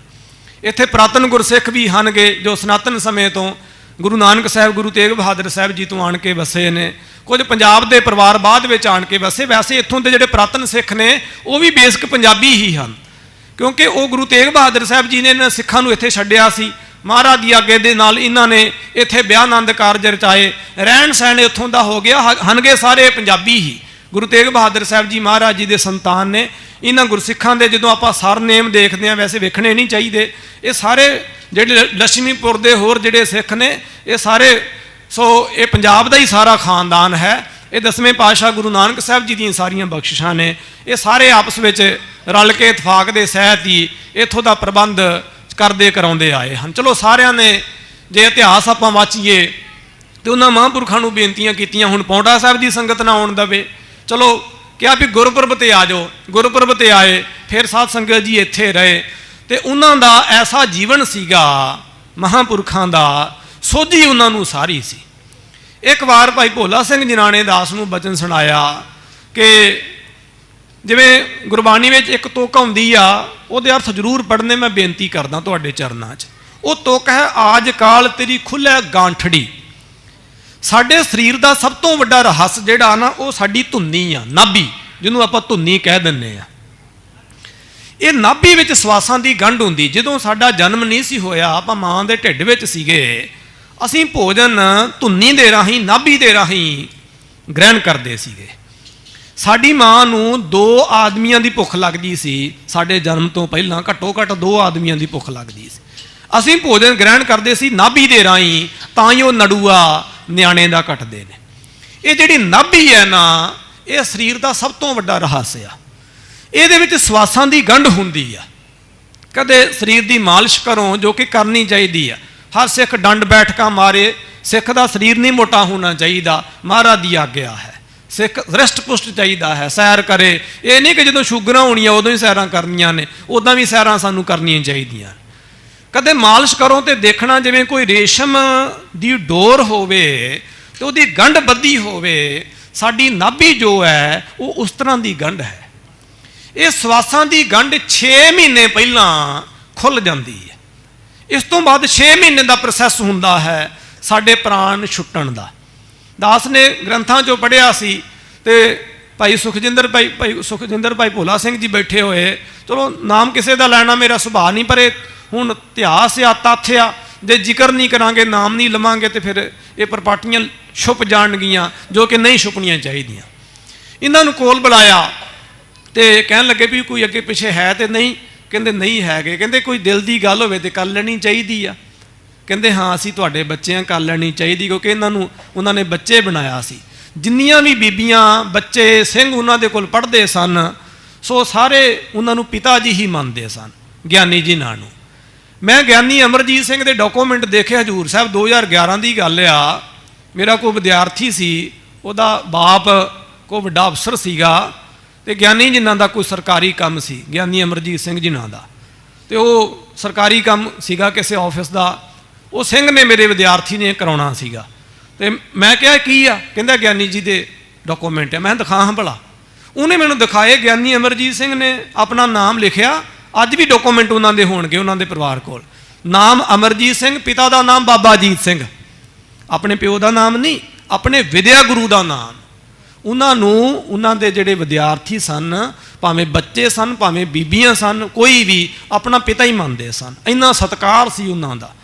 ਤੋ ਇਹ ਕਹਿੰਦੇ ਸੀ ਵੀ ਮਹਾਂਪੁਰਸ਼ੋ ਅਸੀਂ ਤੁਹਾਡੇ ਬੱਚੇ ਆ, ਵੀ ਦੱਸੋ, ਬੱਚਿਆਂ ਦੇ ਨਾਲ ਗੱਲ ਕਰ ਲੈਣੀ ਚਾਹੀਦੀ ਆ। ਫਿਰ ਦੱਸਿਆ ਵੀ ਜੇ ਸਾਡਾ ਸਰੀਰ ਛੁੱਟ ਜੇ, ਕੋਈ ਵੀ ਮਾਸ ਮੱਛੀ ਖਾਣ ਵਾਲਾ ਜਿਹੜਾ ਆਦਮੀ ਆ, ਸ਼ਰਾਬੀ ਕਬਾਬੀ ਆ, ਉਹਦਾ ਸਾਡੇ ਸਰੀਰ ਨੂੰ ਹੱਥ ਨਾ ਲੱਗੇ। ਫਿਰ ਕਹਾ ਗੰਗਾ ਦੇ ਕੰਢੇ 'ਤੇ ਸਾਡਾ ਸੰਸਕਾਰ ਕਰ ਦਿਓ, ਸਾਡੀ ਕੋਈ ਮੜੀ ਨਾ ਬਣਾਇਓ। ਅਸੀਂ ਸਾਰੀ ਜ਼ਿੰਦਗੀ ਗੁਰੂ ਦੀ ਪੂਜਾ ਕਰਾਈ ਆ, ਸਾਡੀ ਪੂਜਾ ਨਾ ਕਰਿਓ, ਸਾਡੀਆਂ ਕੋਈ ਗੱਦੀਆਂ ਨਾ ਬਣਾਇਓ, ਕੁਛ ਨਾ ਕਰਿਓ। ਅਸੀਂ ਗੁਰੂ ਦਾ ਸਤਿਕਾਰ ਕਰਾਇਆ, ਗੁਰੂ ਦਾ ਸਤਿਕਾਰ ਹੋਵੇ। ਫਿਰ ਅਖੰਡ ਪਾਠ ਸਾਹਿਬ ਪ੍ਰਕਾਸ਼ ਕਰਾਇਆ। ਗਿਆਨੀ ਦਲਜੀਤ ਸਿੰਘ ਸਾਹਿਬ ਜੀ ਜਿਹੜੇ ਆਪ ਜੀ ਨੂੰ ਸਾਰਿਆਂ ਨੂੰ ਕਥਾ ਸੁਣਾਉਂਦੇ ਨੇ, ਸਾਡੇ ਸਾਰਿਆਂ ਦੇ ਸੀਨੀਅਰ ਨੇ, ਵਡੇਰੀ ਉਮਰਾਂ ਦੇ ਮਾਲਕ ਨੇ। ਹੋ ਸਕਦਾ ਕੱਲ੍ਹ ਨੂੰ ਕਥਾ ਕਰਨ ਜਾਂ ਪਰਸੋਂ ਕਰ ਲੈਣਗੇ, ਕੱਲ੍ਹ ਵੈਸੇ ਉਹੀ ਕਰਨਗੇ ਗਿਆਨੀ ਜੀ। ਤੋ ਉਹਨਾਂ ਦੀ ਆਵਾਜ਼ ਬਹੁਤ ਉੱਚੀ ਆ, ਬਹੁਤ ਸੁਰੀਲੀ ਆਵਾਜ਼ ਉਹਨਾਂ ਦੀ, ਤੇ ਜਿਵੇਂ ਕਈਆਂ ਦੀ ਹੁੰਦੀ ਆ। ਉਹ ਡਿਊਟੀ 'ਤੇ ਸਨ ਅੰਮ੍ਰਿਤ ਵੇਲੇ, ਤੇ ਦੂਸਰੇ ਕਮਰੇ ਵਿੱਚ ਆਪ ਜੀ ਸ਼ੁਭਾਇਮਾਨ ਸਨ। ਭੋਗ ਦਾ ਪਾਠ ਚੱਲਦਾ ਸੀ, ਸੰਸਕ੍ਰਿਤੀ ਦੇ ਸ਼ਲੋਕ ਚੱਲਦੇ ਸਨ। ਕਹਿੰਦੇ ਸੀ ਵੀ ਗਿਆਨੀ ਜੀ ਨਾਨਕ ਉੱਚੀ ਪੜ੍ਹਨ ਬਾਣੀ, ਬਾਣੀ ਪੜ੍ਹਦਿਆਂ ਪੜ੍ਹਦਿਆਂ ਆਪਣਾ ਸਰੀਰ ਤਿਆਗਿਆ। ਬੜੇ ਆਰਾਮ ਦੇ ਨਾਲ ਭੋਗ ਵਾਲੇ ਦਿਨ ਆਪਣਾ ਸਰੀਰ ਤਿਆਗਿਆ। ਉਹਨਾਂ ਨੂੰ ਸਾਰੀ ਸੋਝੀ ਸੀ। ਅਸੀਂ ਜਿਹੜੀਆਂ ਸਾਧੂ ਮਹਾਤਮਾ ਬਾਰੇ ਗੱਲਾਂ ਸੁਣਦੇ ਹਾਂ, ਕੋਈ ਕਹਿਣ ਕਹਾਉਣ ਦੀਆਂ ਗੱਲਾਂ ਨਹੀਂ ਹਨ, ਇਹ ਤਾਂ ਸਾਧ ਸੰਗਤ ਜੀ ਸੱਚੀਆਂ ਗੱਲਾਂ ਨੇ। ਐਸੇ ਕਰਨੀ ਵਾਲੇ ਤਤਵੇਤਾ ਲੋਕ ਪਰਉਪਕਾਰੀ ਮੌਜੂਦ ਨੇ। ਅੱਜ ਵੀ ਦਾਸ ਬੇਨਤੀ ਕਰ ਰਿਹਾ ਸੀ ਸਿੰਘਾਂ ਨੂੰ ਕਿ ਪੰਜਾਬ ਦੇ ਵਿੱਚ ਕੋਈ ਥੋੜ੍ਹੀ ਵੀ ਕਮਾਈ ਵਾਲਾ ਗੁਰੂ ਦਾ ਪਿਆਰਾ ਹੋਵੇ ਤੇ ਪੰਜਾਬ ਦੇ ਲੋਕ ਉਹਨਾਂ ਦੀ ਬੜੀ ਕਦਰ ਪਾ ਲੈਂਦੇ। ਇੱਥੇ ਇੰਨੀ ਕਮਾਈ ਵਾਲੇ ਗੁਰਸਿੱਖ ਮਹਾਤਮਾ ਲੋਕ ਹੋਏ ਨੇ, ਸਾਨੂੰ ਉਹਨਾਂ ਦੀ ਕਦਰ ਨਹੀਂ ਹੈ। ਮੈਂ ਅੱਜ ਬੈਠਾ ਗਿਣਦਾ ਸੀਗਾ, ਮੈਨੂੰ 9 ਬਰਸੀਆਂ ਹੋ ਗਈਆਂ ਨੇ ਸਿੰਘ ਸਾਹਿਬ ਭਾਈ ਮਾਨ ਸਿੰਘ ਸਾਹਿਬ ਜੀ ਦੀਆਂ। 9 ਬਰਸੀਆਂ ਮੈਂ ਇੱਥੇ ਦੇਖੀਆਂ ਨੇ, ਤੇ ਮੇਰੇ ਦਿਮਾਗ ਵਿੱਚ ਉਹਨਾਂ ਦੀ ਬਰਸੀ ਦੀ ਤਰੀਕ ਹੈ। ਮੈਂ ਕੋਸ਼ਿਸ਼ ਕਰਦਾ ਕਿ ਉਹਨਾਂ ਦੀ ਬਰਸੀ 'ਤੇ, ਬਾਬਾ ਅਜੀਤ ਸਿੰਘ ਸਾਹਿਬ ਜੀ ਦੀ ਬਰਸੀ 'ਤੇ ਮੈਂ ਕਿਤੇ ਵੀ ਨਾ ਜਾਵਾਂ, ਭਾਵੇਂ ਕਿ ਇਹਨਾਂ ਦਿਨਾਂ ਵਿੱਚ ਸਮਾਗਮ ਹੁੰਦੇ, ਸਾਨੂੰ ਦੇਸ਼ਾਂ ਵਿਦੇਸ਼ਾਂ ਤੋਂ ਸੱਦਾ ਹੁੰਦਾ। ਮੈਂ ਬੜੇ ਰੋਸ ਨਾਲ ਕਹਿਣ ਲੱਗਾ, ਜਿੰਨੀ ਵਾਰੀ ਵੀ ਮੈਂ ਸਿੰਘ ਸਾਹਿਬ ਭਾਈ ਮਾਨ ਸਿੰਘ ਸਾਹਿਬ ਜੀ ਦੀ ਬਰਸੀ 'ਤੇ ਦੁਪਹਿਰ ਦੇ ਸਮੇਂ ਭੋਗਦੇ ਆਇਆ, ਮੈਂ ਕਦੀ 15 ਸਰੀਰ ਪੋਟਿਆਂ 'ਤੇ ਨਹੀਂ ਜੇ ਗਿਣੇ। 15 ਸਰੀਰ, 15 ਪੋਟੇ ਨੇ, ਤੈਨੂੰ ਸਾਡੇ ਪੰਜੂ ਤੇ 15, ਮੈਂ ਕਦੀ 15 ਸਰੀਰ ਨਹੀਂ ਜੇ ਗਿਣੇ। 9ਵੀਂ ਬਰਸੀ ਉਹਨਾਂ ਦੀ ਮੈਂ ਦੇਖ ਲਈ ਆ, 9ਵੀਂ ਬਰਸੀ। ਤੋ ਇਸ ਪ੍ਰਕਾਰ ਐਸੇ ਐਸੇ ਕਰਨੀ ਵਾਲੇ ਲੋਕ, ਸਿੰਘ ਸਾਹਿਬ ਭਾਈ ਮਾਨ ਸਿੰਘ ਸਾਹਿਬ ਜੀ ਸਾਰੀ ਜ਼ਿੰਦਗੀ ਗੁਰੂ ਦੇ ਲੇਖੇ ਲਾਈ, ਕੁਛ ਆਪਣਾ ਨਹੀਂ ਜੋੜਿਆ, ਕਦੀ ਵਿਦੇਸ਼ਾਂ ਵੱਲ, ਪੰਜਾਬ ਜਾਣ ਵੱਲ, ਕਿ ਸੰਗਤ ਵਿੱਚ ਵਿਚਰੀ ਹੋ ਕੇ। ਤਖਤ ਦਾ ਬਹੁਤ ਸਤਿਕਾਰ ਆ, ਸੰਗਤ ਵਿੱਚ ਵਿਚਰੀਏ, ਸਾਡੇ ਕੋਲ ਦਮੜਾ ਆਵੇ, ਸਾਡੇ ਕੋਲ ਸਤਿਕਾਰ ਆਵੇ ਨਾ। ਸਾਰੀ ਜ਼ਿੰਦਗੀ ਉਹਨਾਂ ਨੇ ਤਖਤ ਸਾਹਿਬ ਨੂੰ ਦਿੱਤੀ ਹੈ। ਕਦੀ ਤਖਤ ਸਾਹਿਬ ਜੀ ਦੀ ਸੇਵਾ ਦੇ ਵਿੱਚ ਨਾਗਾ ਨਹੀਂ ਪਾਇਆ। ਔਰ ਜੋ ਤਖਤ ਸਾਹਿਬ ਜੀ ਦੀ ਮਰਜ਼ਾਦਾ ਸੀ, ਰਵਾਇਤਾਂ ਸਨ, ਉਹ ਤੋਂ ਕਦੀ ਟਸ ਤੋਂ ਮਸ ਨਹੀਂ ਹੋਏ। ਆਪਣੀਆਂ ਮੱਤਾਂ ਨਹੀਂ ਵਰਤੀਆਂ, ਜੋ ਆਦਿ ਕਾਲ ਦੀ ਮਰਜ਼ਾਦਾ ਚੱਲੀ ਆਉਂਦੀ ਸੀ ਉੱਥੇ। ਤੇ ਇਸ ਪ੍ਰਕਾਰ ਇੱਥੇ ਮਗਰ ਆਪ ਜੀ ਬੈਠੇ ਰਹਿੰਦੇ ਸਨ। ਜਿੰਨਾ ਕੁ ਦਮੜਾ ਆਉਂਦਾ, ਮਾਇਆ ਆਉਂਦੀ, ਸਾਰੀ ਜ਼ਿੰਦਗੀ ਵੰਡੇ ਗਏ, ਕੁਛ ਨਹੀਂ ਉਹਨਾਂ ਨੇ ਆਪਣਾ ਬਣਾਇਆ। ਇਹੋ ਜੀਵਨ ਬਾਬਾ ਅਜੀਤ ਸਿੰਘ ਸਾਹਿਬ ਜੀ ਦਾ ਸੀਗਾ।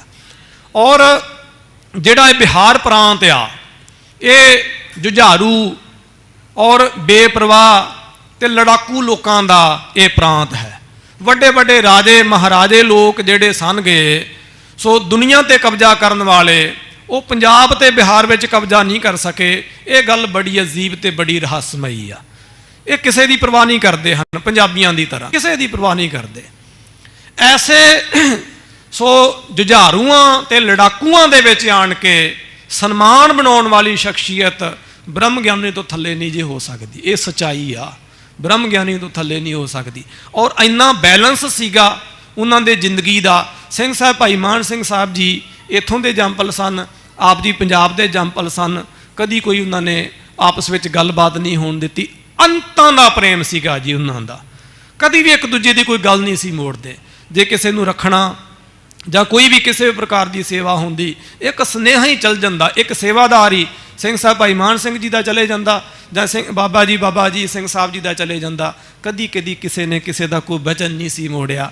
ਇੰਨਾ ਆਪਸ ਵਿੱਚ ਉਹਨਾਂ ਦਾ ਪਿਆਰ ਸੀ। ਬਾਬਾ ਰਾਮ ਸਿੰਘ ਜੀ ਝਾੜੂ ਵਾਲੇ ਮਹਾਂਪੁਰਖ, ਹੋਰ ਇਸ ਤਰ੍ਹਾਂ ਮਹਾਂਪੁਰਖ, ਜਦੋਂ 84 ਦੇ ਵਰਤਾਰੇ ਵੀ ਵਰਤਨੇ ਸਨ, ਉਸ ਤੋਂ ਪਹਿਲਾਂ ਵੀ ਉਹਨਾਂ ਨੇ ਦੱਸ ਦਿੱਤਾ ਸੀ। ਬਹੁਤ ਸਾਰੇ ਪਰਿਵਾਰਾਂ ਨੂੰ, ਬੀਬੀਆਂ ਨੂੰ ਉਹਨਾਂ ਨੇ ਭੇਜ ਦਿੱਤਾ ਸੀਗਾ ਕਿ ਜਾਓ ਜਾ ਕੇ ਆਪਣੀਆਂ ਬੀਬੀਆਂ ਨੂੰ, ਬੱਚਿਆਂ ਨੂੰ ਇਹਨਾਂ ਦੇ ਵਿਆਹ ਇਤਿਆਦ ਕਰ ਦੇਵੋ। ਇਹ ਬਹੁਤ ਲੰਮੇ ਚੌੜੇ ਉਹਨਾਂ ਦੇ ਜੀਵਨ ਨੇ। ਮੈਨੂੰ ਪਤਾ ਨਹੀਂ ਲੱਗਿਆ 15-20 ਮਿੰਟ ਕਿਵੇਂ ਲੰਘ ਗਏ ਨੇ। ਕਦੇ ਸਮਾਂ ਲੱਗਿਆ ਤੇ ਜ਼ਰੂਰ ਉਹਨਾਂ ਦੇ ਜੀਵਨ ਦੇ ਉੱਪਰ ਤਰਤੀਬ ਦੇ ਨਾਲ ਵਿਚਾਰ ਹੋਵੇਗੀ। ਵੈਸੇ ਕੱਲ੍ਹ ਵੀ ਵਿਸ਼ੇਸ਼ ਸਮਾਗਮ ਨੇ, ਮੈਂ ਬੇਨਤੀ ਕਰਦੇ ਹਾਂ।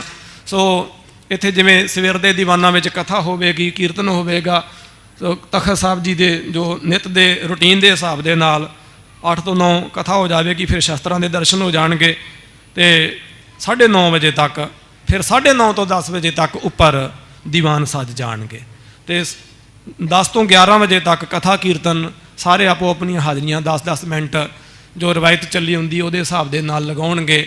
ਫਿਰ ਜਿਵੇਂ ਮਹਾਂਪੁਰਖ ਸੋ ਆਪਣੀ ਹਯਾਤੀ ਵਿੱਚ ਲੰਗਰ ਲਵਾਇਆ ਕਰਦੇ ਸਨ, ਮਾਲ ਪੂੜਿਆਂ ਦਾ, ਖੀਰ ਇਤਿਆਦਿਕ ਦਾ, ਉਹੀ ਲੰਗਰ, ਉਹੀ ਤਰਤੀਬ ਦੇ ਨਾਲ, ਉਹੀ ਰਵਾਇਤ ਦੇ ਨਾਲ ਸੋ ਉਹਨਾਂ ਦੇ ਵਿਦਿਆਰਥੀਆਂ ਵੱਲੋਂ, ਸੰਗਤ ਵੱਲੋਂ। ਇਹ ਦਾਸ ਨੇ ਪਹਿਲਾਂ ਵੀ ਇੱਕ ਵਾਰੀ ਬੇਨਤੀ ਕੀਤੀ ਸੀ, ਇਹ ਸਮਾਗਮ ਵਾਸਤੇ ਕਿਸੇ ਤੋਂ ਗ੍ਰਾਹੀ ਨਹੀਂ ਕੀਤੀ ਜਾਂਦੀ ਤੇ ਕਿਸੇ ਨੂੰ ਮਨਾ ਨਹੀਂ ਕੀਤਾ ਜਾਂਦਾ। ਐਸੇ ਆਨੰਦਮਈ ਸਮਾਗਮ, ਐਸਾ ਆਨੰਦਮਈ ਸਾਰਾ ਵਰਤਾਰਾ ਹੁੰਦਾ, ਦੇਖਣੀ ਵਾਲਾ ਹੈ। ਜ਼ਰੂਰ ਹਾਜ਼ਰੀਆਂ ਭਰਿਓ। ਸਮਾਂ ਪੂਰਾ ਹੋ ਗਿਆ ਹੈ ਤੇ ਪ੍ਰਕਰਨ ਵੀ ਕਰੀਬਨ ਇੱਥੇ ਆਪਣੀ ਸੰਪੂਰਨਤਾ 'ਤੇ ਹੀ ਆਇਆ ਸੀਗਾ। 30 ਪੌੜੀਆਂ ਹੋ ਗਈਆਂ ਨੇ, 15 ਕੁ ਪੌੜੀਆਂ ਬਚਿੰਦੀਆਂ ਨੇ। ਉਹ ਅਗਲਾ ਪ੍ਰਕਰਨ ਹੈ, ਜਿਵੇਂ ਪੈਂਦੇ ਦੀ ਮੱਤ ਮਰਦੀ ਆ, ਉਹ ਕੱਲ੍ਹ ਦੀ ਕਥਾ ਵਿੱਚ ਸਰਵਣ ਕਰ ਲਵਾਂਗੇ। ਬੇਅੰਤ ਗੁਰੂ ਕੇ ਗੁਰਸਿੱਖ ਦੇਸ਼ਾਂ ਵਿਦੇਸ਼ਾਂ ਪ੍ਰਦੇਸ਼ਾਂ ਵਿੱਚੋਂ ਗੁਰ ਦਸਵੇਂ ਪਾਤਸ਼ਾਹ ਮਹਾਰਾਜ ਦੀਆਂ ਲਾਡੋ ਰਾਣੀਆਂ ਧੀਆਂ, ਦਸਵੇਂ ਪਾਤਸ਼ਾਹ ਮਹਾਰਾਜ ਜੀ ਦੇ ਪੁੱਤਰ ਮਹਾਰਾਜ ਜੀ ਦੇ ਦਰਬਾਰਾਂ ਵਿੱਚ ਆਏ ਨੇ। ਸਭ ਨੂੰ ਜੀਓ ਆਇਆ ਭਾਈ। ਮਹਾਰਾਜ ਦੇ ਦਰਬਾਰਾਂ ਵਿੱਚ ਅੰਮ੍ਰਿਤ ਵੇਲੇ ਆਓ, ਹਾਜ਼ਰੀਆਂ ਭਰੋ, ਗੁਰਬਾਣੀ ਪੜ੍ਹੋ, ਘੱਟੋ ਘੱਟ ਸਮਾਂ ਕਮਰਿਆਂ ਵਿੱਚ ਬਤੀਤ ਕਰੋ, ਵੱਧ ਤੋਂ ਵੱਧ ਸਮਾਂ ਮਹਾਰਾਜ ਦੇ ਦਰਬਾਰ ਵਿੱਚ ਨਾਮ ਜਪੋ, ਸੇਵਾ ਸਿਮਰਨ ਕਰੋ, ਹੱਥੀਂ ਸੇਵਾ ਕਰੋ, ਲੰਗਰ ਬਣਾਓ, ਵਰਤਾਓ, ਜੋੜੇ ਝਾੜੂ ਦਿਓ, ਭਾਂਡੇ ਮਾਂਜੋ, ਮਹਾਰਾਜ ਦੀ ਸੇਵਾ ਕਰੋ। ਥੋੜ੍ਹੀ ਸੇਵਾ ਵੀ ਬੜੀ ਫਲਦੀ ਆ। ਇੱਕ ਪਾਠ ਵੀ ਜਪਜੀ ਸਾਹਿਬ ਜੀ ਦਾ ਕਰੋਗੇ ਤੇ 100 ਪਾਠ ਦਾ ਮਹਾਤਮ ਹੈ। ਇਹ ਸਿੱਧ ਭੂਮੀ ਹੈ। ਸਤਿਗੁਰਾਂ ਦੇ ਜਿਹੜੇ 5 ਤਖਤ ਹਨ, ਆਣ ਕੇ ਲਾਹਾ ਲਵੋ ਔਰ ਧੰਨ ਕਰਕੇ ਮਾਇਆ ਹਾਜ਼ਰ ਕਰੋ ਮਹਾਰਾਜ ਦੇ ਪਾਵਨ ਦਰਬਾਰ ਵਿੱਚ ਤੇ ਰਸੀਦ ਜ਼ਰੂਰ ਬਾ ਜ਼ਰੂਰ ਉਹ ਜੋ ਹੈ ਤੁਹਾਡਾ ਅਧਿਕਾਰ ਹੈ, ਉਹ ਜ਼ਰੂਰ ਬਰ ਜ਼ਰੂਰ ਪ੍ਰਾਪਤ ਕਰੋ। ਗਰੀਬ ਨਿਵਾਜ ਮਹਾਰਾਜ ਕਿਰਪਾ ਕਰਨ। ਗੁਰ ਦਸਵੇਂ ਪਾਤਸ਼ਾਹ ਚੋਜੀ ਪ੍ਰੀਤਮ ਸਤਿਗੁਰੂ ਪੰਥ ਵਿੱਚ ਇਤਫਾਕ ਆਵੇ, ਪੰਥ ਦੀ ਚੜ੍ਹਦੀ ਕਲਾ ਹੋਵੇ, ਪੰਥ ਦੀਆਂ ਰਵਾਇਤਾਂ ਪਰੰਪਰਾਵਾਂ ਮਰਜ਼ਾਦਾ ਬਹਾਲ ਰਹੇ ਤਾਂ ਕਿ ਪੰਥ ਚੜ੍ਹਦੀ ਕਲਾ ਦੇ ਰਾਹ 'ਤੇ ਚੱਲ ਸਕੇ। ਲੇਖਾ ਗਣਤ ਨਾ ਛੁੱਟੀ ਹੈ, ਕਾਚੀ ਪੀਤ ਨਾ ਸੁੱਧ, ਜਿਸੇ ਬੁਝਾਏ ਨਾਨਕਾ ਤੇ ਗੁਰਮੁਖ ਨਿਰਮਲ ਬੁੱਧ। ਕੀ ਨਸ ਪੁਨ ਨਮੋ ਹਰ ਖਤ ਗਮਨ ਕਰਿਓ ਤੇ ਸਮੋ। ਗੁਰ ਕਿਰਪਾ ਲੈ ਗਰਭ ਵਧਾਇਓ, ਮੋ ਸਮ ਜਗ ਮੈਂ ਅਪਰ ਨ ਜਾਇਓ। ਵਾਹਿਗੁਰੂ ਜੀ ਕਾ ਖਾਲਸਾ, ਵਾਹਿਗੁਰੂ ਜੀ ਕੀ ਫਤਿਹ। ਖਾਲਸਾ ਜੀ ਚੈਨਲ ਨੂੰ ਸਬਸਕ੍ਰਾਈਬ ਕਰਨ ਤੋਂ ਬਾਅਦ 'ਚ ਆਲ ਨੋਟੀਫਿਕੇਸ਼ਨ ਨੂੰ ਜ਼ਰੂਰ ਔਨ ਕਰੋ ਤਾਂ ਕਿ ਸਾਡੀ ਕਥਾ ਕੀਰਤਨ ਦੀ ਹਰ ਵੀਡੀਓ ਤੁਹਾਡੇ ਤੱਕ ਪਹੁੰਚਦੀ ਰਹੇ ਅਤੇ ਵੀਡੀਓ ਨੂੰ ਲਾਈਕ ਕਰਨਾ ਨਾ ਭੁੱਲਣਾ ਜੀ।